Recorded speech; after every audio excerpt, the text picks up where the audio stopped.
Hey everyone! Welcome back to Scraping Ants channel. Today, we're diving deep into cookie management for web scraping with Python, a crucial skill that can make or break your scraping projects. First up, let's talk about sessions. The request.session object is your best friend when it comes to cookie management. It automatically handles cookies for you across multiple requests. Check this out. See how the session maintains our cookies?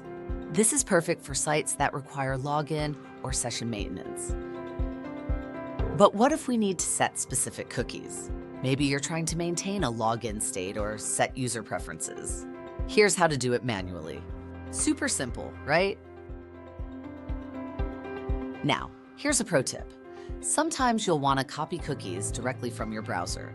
Watch how we can parse that long cookie string into something Python can use. This is perfect for replicating your browser session. Let's talk about cookie expiration. Some cookies are session-based, others persist. Here's how to handle both types. Notice how we can set explicit expiration times, crucial for maintaining long-running scraping sessions. Here's something really useful: saving and loading cookies. This means you can save a successful login session and reuse it later. No need to log in every time you run your scraper.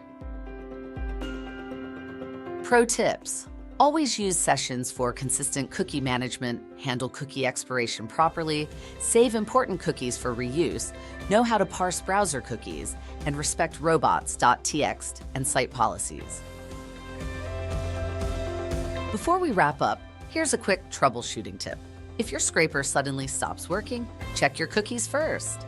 They might have expired.